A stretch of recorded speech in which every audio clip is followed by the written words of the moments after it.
My name is Angie McAllister, Director of Quality of Life and Culture Change for Signature Healthcare. Along with me today, co-presenting, it's going to be more of an interactive panel. I'm going to go through a few slides, and Ryan's going to do an exercise. We're going to show a video, and then we're going to have some of the stars of this pilot project really speak about their experiences for you, and then you can do some question and answers. Ryan Miracle will be up next, and he is our hometown learning coordinator for Signature Healthcare. And then we have our CEO, Diana Branch, and Director of Nursing from Mountain City Care and Rehab in Mountain City, Tennessee, and our CEO from Washington Care and Rehab in Chipley, Florida. So let me see if I can get all of this going. Is this working? Did you test it? Is it a user failure? Okay, so you work on that a minute. Sorry.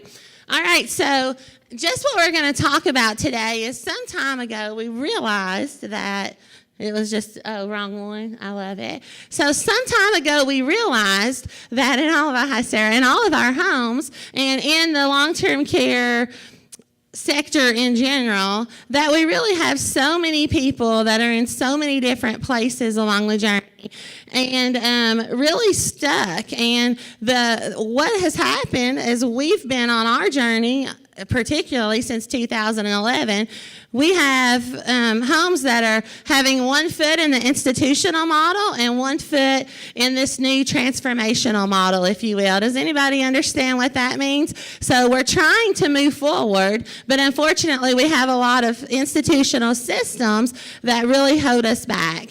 And we took a really good look at that and determined that in order to really move forward, we were going to have to align ourselves and the way we give care to our elders and working with our elders in a little bit of a different way.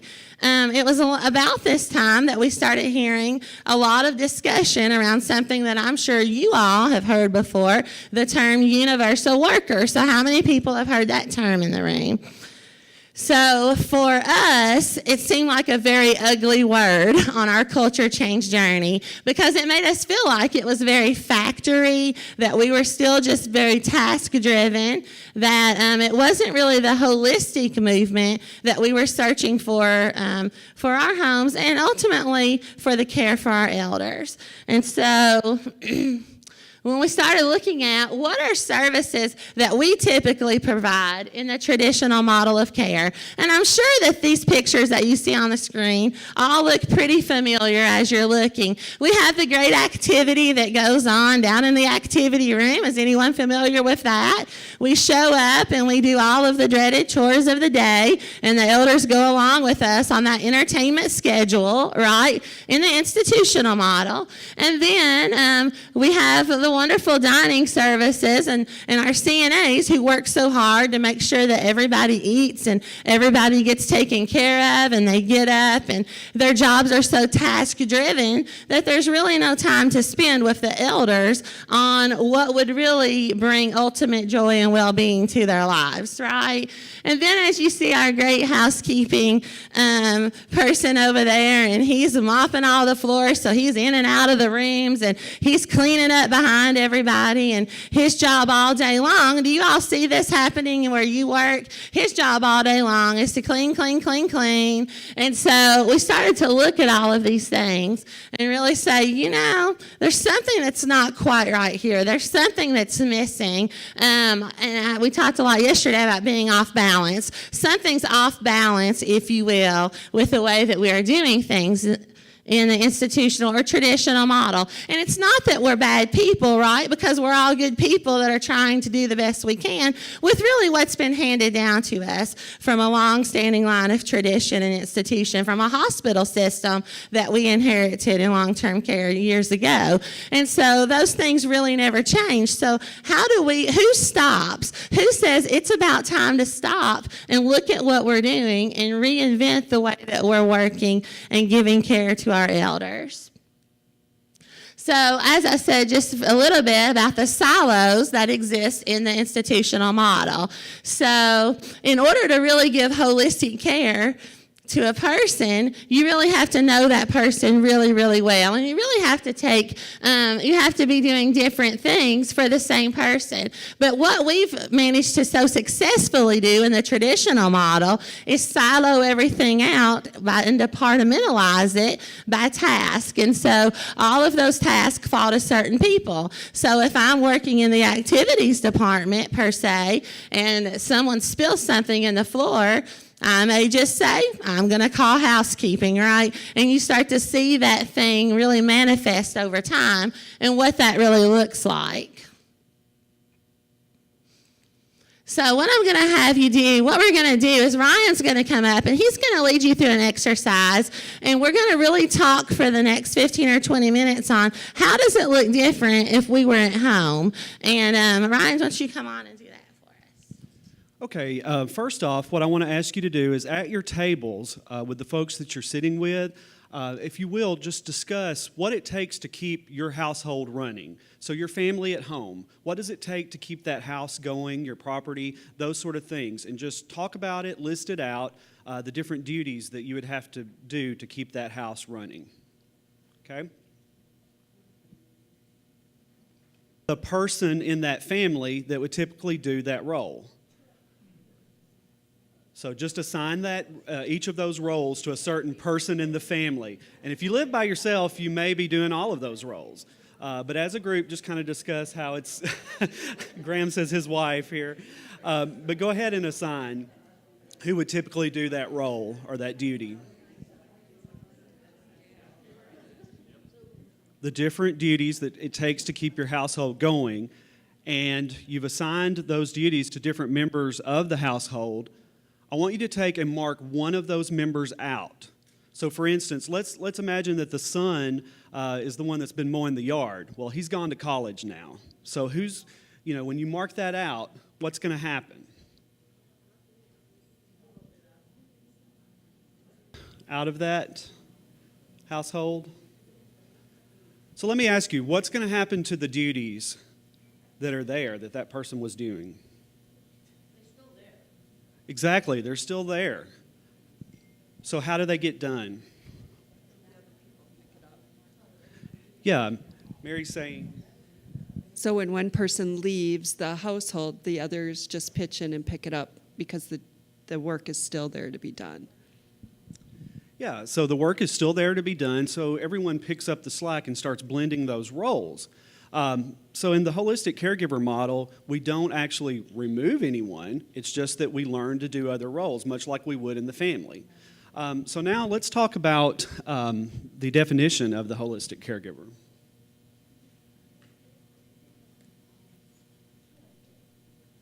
And I'm going to read this definition to you. I think it's a great one. The team at Mountain City, they came up with this. But a holistic caregiver is one who works to meet the whole of the elder's needs, physical, emotional, and spiritual.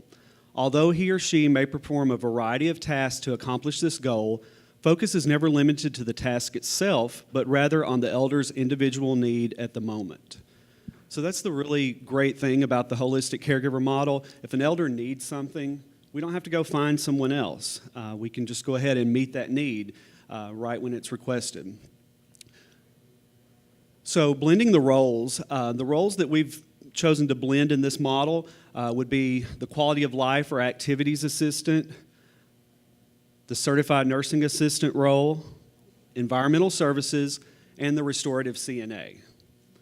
So all of those roles are blended into one, and everyone's cross-trained so that they can meet the needs of all those roles. And the big thing about this is it's going to empower the care partners through this cross-training. So they're learning skills that traditionally they wouldn't have learned with their original role in the traditional model. And now they have a broader skill set. Through this, it builds stronger relationships because it is through consistent assignment. You have the same care partners working with the same elders every day, and they're doing the variety of roles. So not only are they providing ADL care, but they're also going in and cleaning the room, helping them with any spontaneous activities they want to do, or planning an activity for that neighborhood. So it's blending all of those roles. And the great thing about it, elders become well known throughout the process. And again, meeting that elder's needs right at the point that they've requested it. So I think at this time we're going to go ahead and talk about how we transitioned to the holistic caregiver model. The big thing we had to do is get a commitment from the formal leaders of the home when we started looking at this model. Because without leadership's buy-in, it's not going to be very successful. So we did have to have strong commitment from the formal leaders, and we did an introductory leadership training with the different supervisors, leaders, managers of the home that went through the reasons why we're doing this and the importance of it. Then there was an introductory training that we did, the Learning Congress for care partners, and that's where every care partner in the home rotates through a day of training of how we're going to implement this, what it means. We answer any questions they have. And we really share with them what their role is going to look like in this new model to get them excited about it. The care partner cross-training, again, out of that introductory leadership team training that we do, they set up a schedule or a plan to go forward with the different cross-training modules from there. And then we offer support, go in and visit, help them with any needs that they have. And then the big thing at the bottom is celebrate when it's go live date. Because celebration is something we often forget to do. And the small milestones along the way, you've got to do that to keep the momentum going. So to share with you more, we're going to show you a video of how Mountain City Care and Rehab embarked on this journey.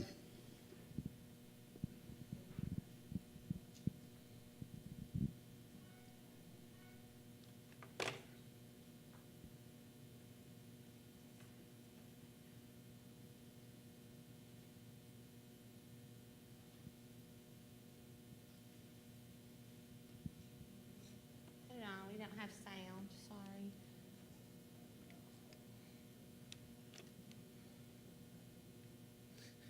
I may need a helper. You see the sound?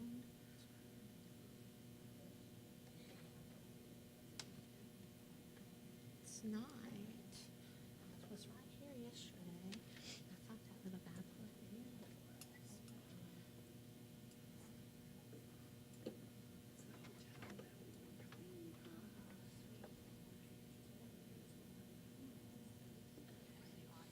Yeah, let's just go on.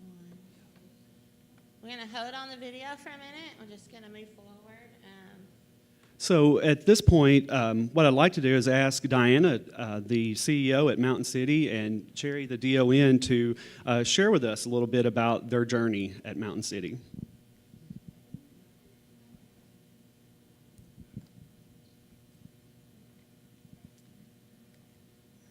Well, it definitely has been a journey with interesting milestones along the way. But whenever we were talking about the holistic caregiver model, me and Sherry started talking about it. It went hand in hand with where we were in our Eden journey.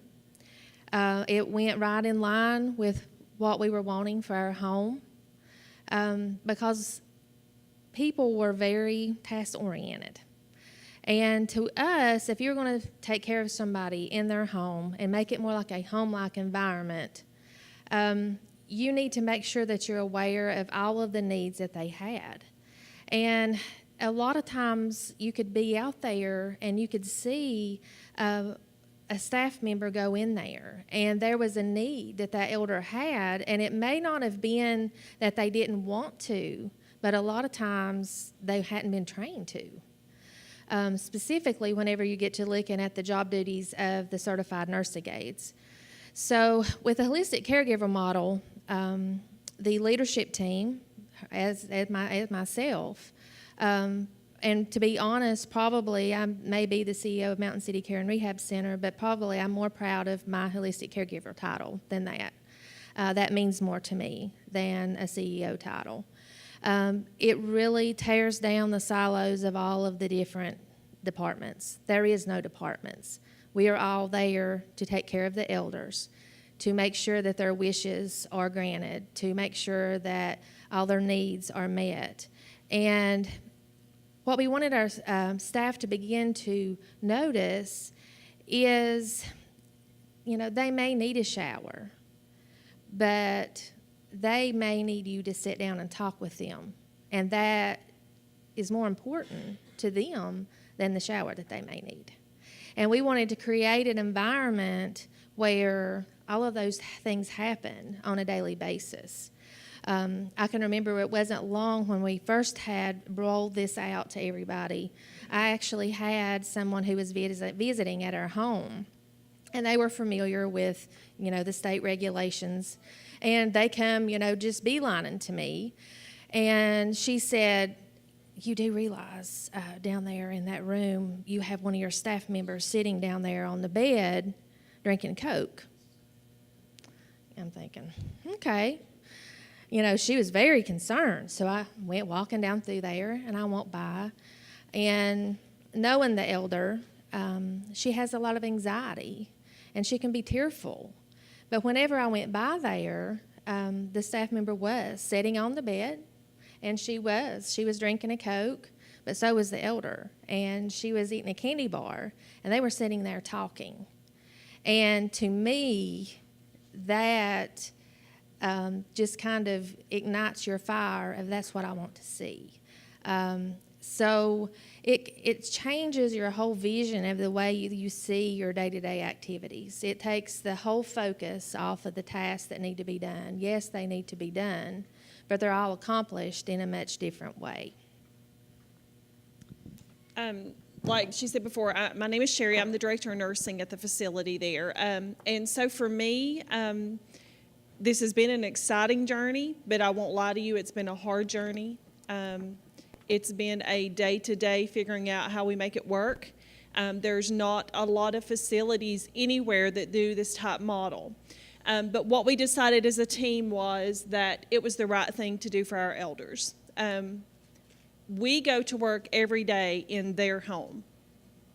I don't run that building. They run that building. That's where they live. So ultimately, our team decided that in order to continue on our Eden journey, that this was the right thing to do for them. It's only fair to them at the end of their life or whatever stage of life they may be in that we respect their home because that's where they live. So for me also, being a nurse, everything goes in your mind. As I know, if you have a nursing background, infection control goes in my mind. How can I have someone cleaning a room and feeding one of our elders and cleaning the bathroom, all those different tasks. So it was a big journey for us. It took us quite a while to get everyone educated. Especially, it's kind of fun to sit back and watch those that don't have the nursing background become certified CNAs. That's a lot of fun. So if you want to have a good time with your department heads, that's a good way. Yes, I'm sorry.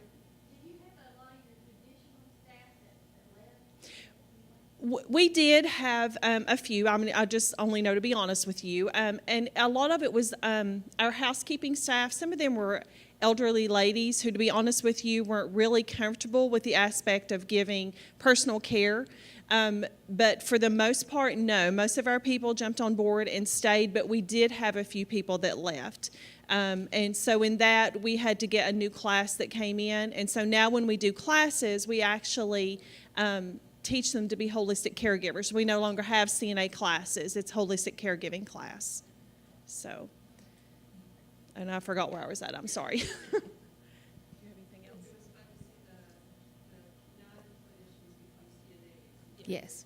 Yes.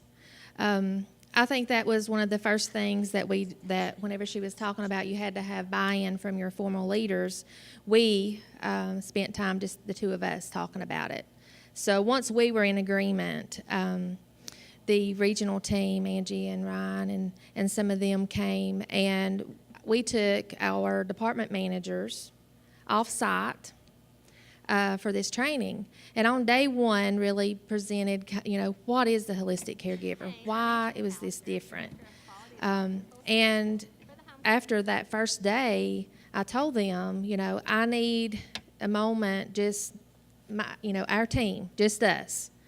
And we all went out there, and it's like I told them, if we're going to do this, it's going to take all of us, and we're going to commit to doing it. So we need to be all in. Is everybody all in? And all of them agreed. And that is, everyone from my business office manager to the person that's used to managing just housekeeping and laundry, the dietary manager, all committing not only to their normal day-to-day things, but also committing themselves to being a holistic caregiver, because we want it's I'm here to talk to you today facility-wide. about- So it was probably, as a leader, one of the hardest decisions that I've ever had to make. And it was exactly because of the question you just asked. Because when it comes to the point and you're thinking about it, people started coming in my mind. And it wasn't that they didn't have the heart or the desire to do it. I knew that physically they were not going to be able to do it. So as a leader, I had to stand back and say, okay, this is the right thing to do. It's what's best for our elders. Can I allow the possibility of maybe 2 or 3, 4 may not be able to physically take this journey with us, but is that going to keep us from not taking that journey? So as a leader, I had to make the decision of saying, and I met with these people one-on-one. Every person that it affected, we met with them one-on-one, and we made the decision that this is what we're going to do. We're committed to doing it. Whenever we first started our Eden journey, and we done a full day training with all of the staff, what the Eden Alternative was, why we were passionate about it, where we wanted to be. And then the holistic caregiver also, whenever we were thinking about it, I told them that you are going to be pioneering the way care is provided in nursing homes. We're actually creating the home that will take care of us someday. So to me, we built that excitement of we are creating something that in a way that no one else that we knew of was doing it the way we were wanting to do it. And they were all on board with wanting to do something different because it's the right thing to do for the elders.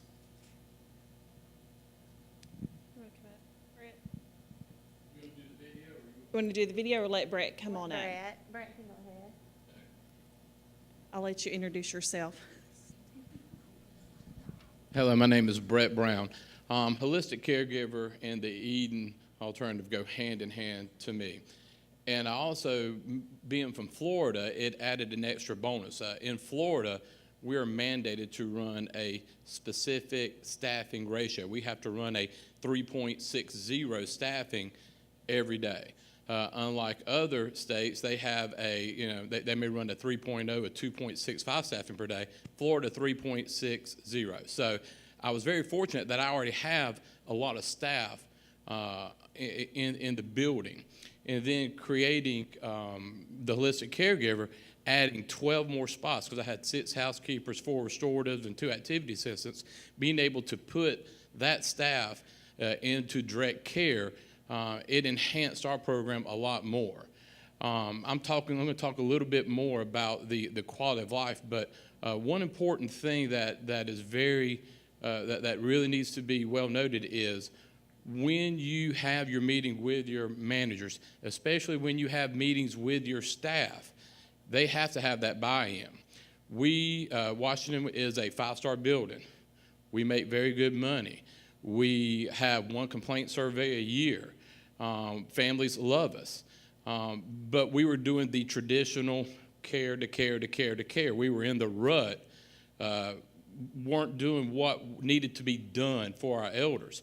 And so we went in there with a video camera and just started doing some secret filming on all shifts. And when we all met in there as a group, I have over 200 employees, and when we started meeting as a group, we talked about our praises that we do, the celebrations that we do, the things we do. We have that big, giant party, and we do a lot of great stuff. But then I showed the video, and the video brought the reality of how flawed we were. We had to see it to understand it. Everybody cried because we couldn't realize we're so good, but then how could we be so bad?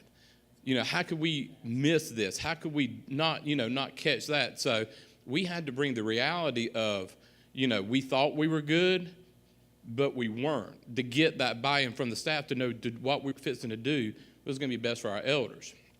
Ever since then, it's been a great journey. It's been trying to figure out what steps we need to do to enhance the lives of our elders. With our quality of life, we're able to, and I know this is going to sound really kind of just ridiculous, is, on each of our neighborhoods, our holistic caregiver takes care of 6 elders. So they're responsible for 3 rooms. And so all day long, their attention is focused on those 6 rooms, those 6 elders, those 3 rooms all day long. They provide the housekeeping, they provide the activities. During the day-to-day, you may find one of our caregivers set up in a hallway with a table doing nails. And residents coming down from their rooms and saying, hey, we're doing a little nail party down here at the end of the hallway. They set up a table. They're cleaning nails. And residents are just loving it.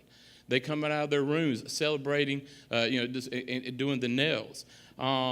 We have a lot of small one-on-ones.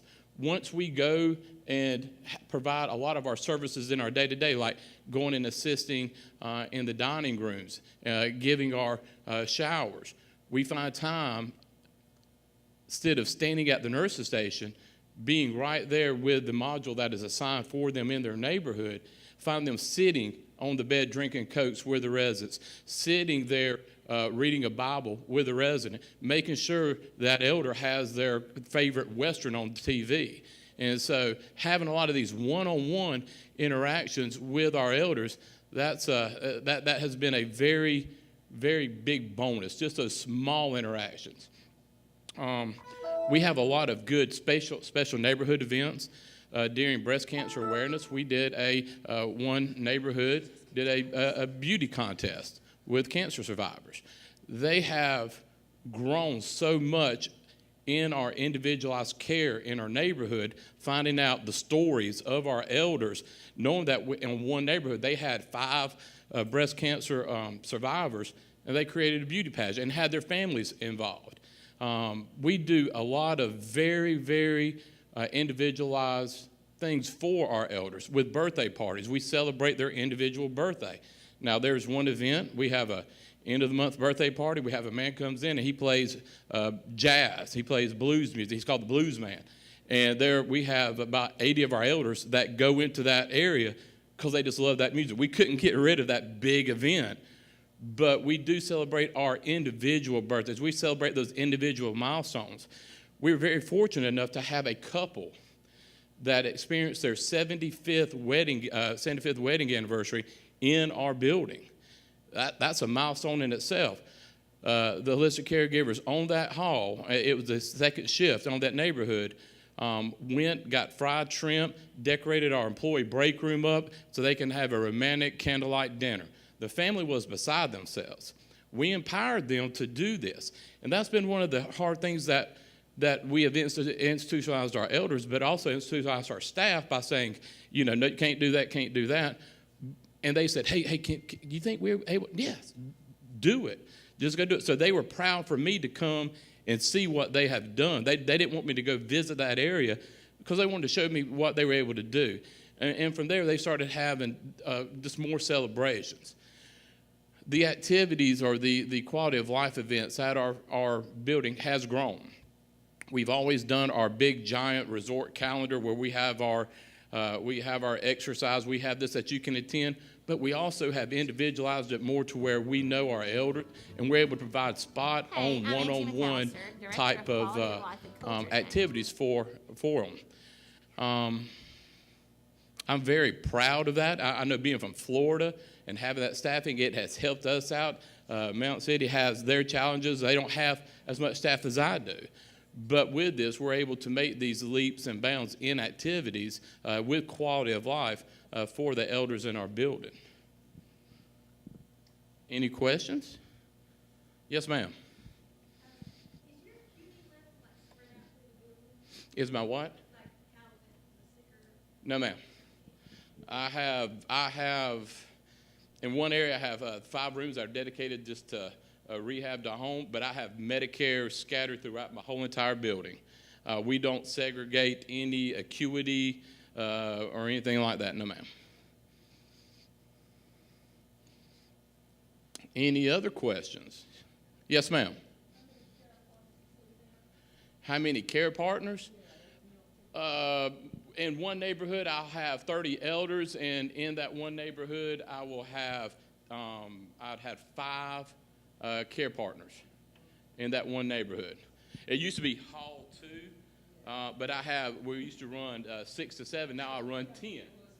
Right, since holistic care, yes, ma'am. I was able to, we didn't create positions, we transferred their ability. Because we even did a thing as a housekeeper. I looked at a housekeeper during Learning Congress. I said, if Miss So-and-so had to go to the restroom, what do you do? I put her on the spot. She said, well, I would go I find an aide. I said, be honest. Are you going to find an aide? No, I got to go looking. I'm like, all right, so now you got to go looking. Now, once you find them, how long do you think it takes them to get back to that room? Oh, about 3 or 4 or 5 minutes. So during this time, this elder needed to be taken to the restroom. We've already let 7 minutes pass by trying to find somebody to do it. Yes, ma'am.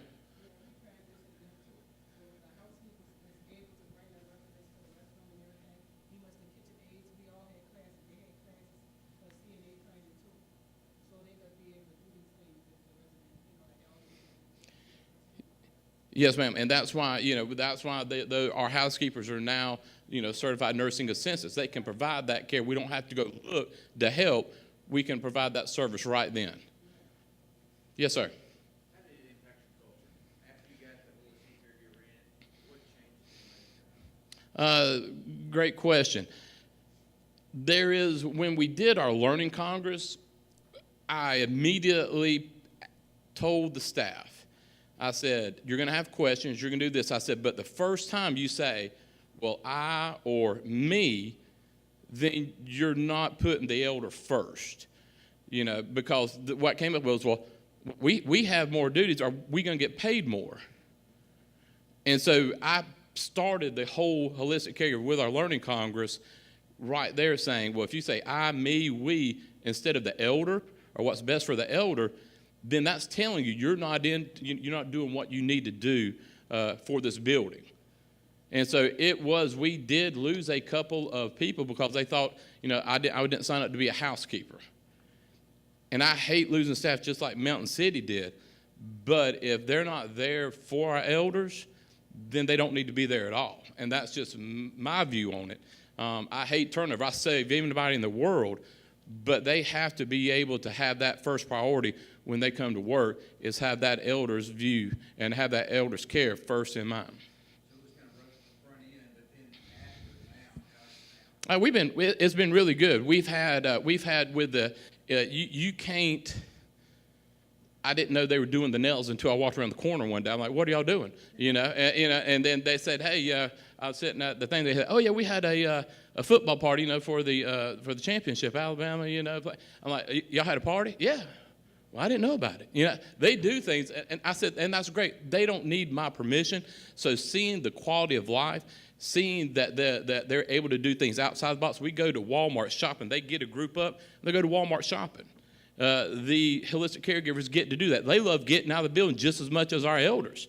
And so we're able to allow them to do that. So it has helped the culture of our building. Yes, Ms. Angie, go ahead and show the video.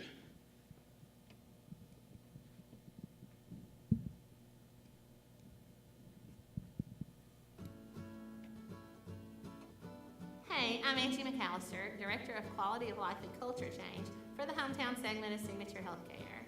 I'm here to talk to you today about the holistic caregiver model, something I'm extremely passionate about. In 2015, our dream of really transforming the institutional silos into a different kind of environment for our elders to live in really started to manifest with 4 homes who took this journey. Luckily, last week, I was able to visit Mountain City Care and Rehab in Mountain City, Tennessee, and share a little bit of their journey with you. The holistic caregiver model is an organizational transformation that blends the roles of the certified nursing assistant, the restorative nursing assistant, the quality of life assistant, and the environmental services assistant. In an institutional model, a certified nursing assistant may care for as many as 12 to 15 elders during her shift. While an environmental services assistant may clean as many as 20 rooms, all while the quality of life assistant and the restorative assistant care for an entire home. With the holistic caregiver model, there's a dramatic change due to the blending of these roles to give individualized care for the elders who live there. Come with me as I explore the holistic caregiver model at Mountain City Care and Rehab.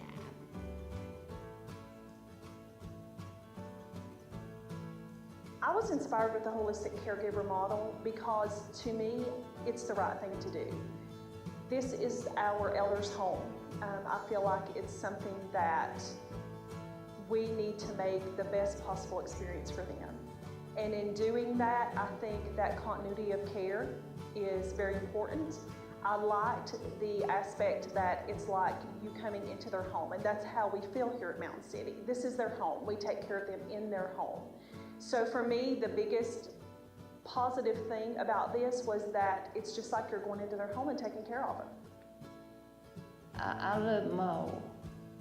I just can't say who's my favorite person because I love them all. They're all good to me, honey. Well, I got till I couldn't wait on myself at home, and I had to come up here, so I like it up here where I'm around people and stuff. Oh, they spend plenty of time.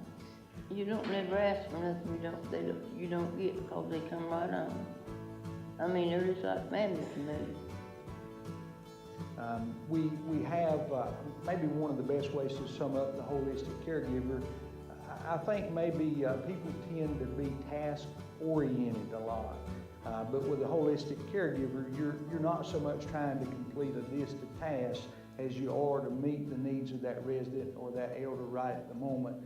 And the need, even though cleaning the room, changing the bed, that may be on your list of tasks that you must complete before the day's end. There might be something that's more important to that elder at the time, and if you'll take the time to meet that need, they greatly appreciate it. Seems like it gets better all the time.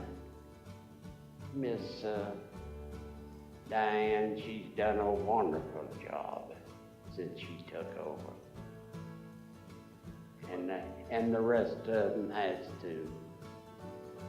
I think one of the biggest benefits from the holistic caregiver model is the relationship building. With the relationship building, that allows the holistic caregivers to anticipate the elder's needs before they even speak them. They know their daily routines, and it creates an environment where simple pleasures are honored every day. Our teamwork, it's changed, it's different. We've always worked pretty well together, but since we have more, time with our residents, we all kind of pitch in a lot more. It's brought our workers closer together, so we all pitch in and make sure that everything gets done for our residents. I would share with anyone else trying to go into the holistic caregiver model, one thing you have to remember is that you cannot let fear allow you to settle for the way things have always been. Change is hard, but I think if you are truly passionate about doing what's best for the elder, the holistic caregiver model is the best thing for them. So, what does it take to transform to this holistic caregiver model? Wise leadership, a strong commitment. Also, leaders, they've got to be willing to let the holistic caregiver make a decision when possible. In addition to greater satisfaction from elders, families, and stakeholders, we have seen some improvement in clinical outcome data as it relates to Mountain City Care and Rehab Center. We have seen a return to hospital drop by 20%, depressive symptoms decreased by 1.9%, worsening or new pressure ulcers 0%, and antipsychotics 4%. Regulatory agencies, while still new to the concept, are making great comments in regards to the outcomes that we are seeing. If you are interested in bringing the holistic caregiver model to your home, please contact Angie McAllister or Ryan Myrickle.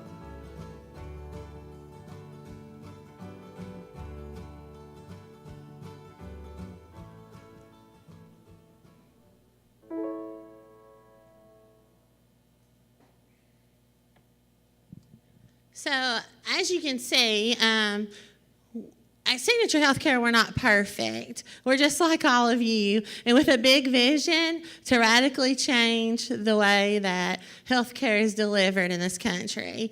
And so when you really start to think about how do we do that, can we really revolutionize this industry, because we would all agree today that it is about time to revolutionize the industry. And after we've talked about this for several years, decades even, and people just now starting to gravitate towards the person-directed care movement, it's really at the point of care where we meet the elder at their need and change their life. That's really where it's at. And so we really feel as an organization, and we're tiptoeing into it because, like I said, we're just like all of you, and change is really hard, right?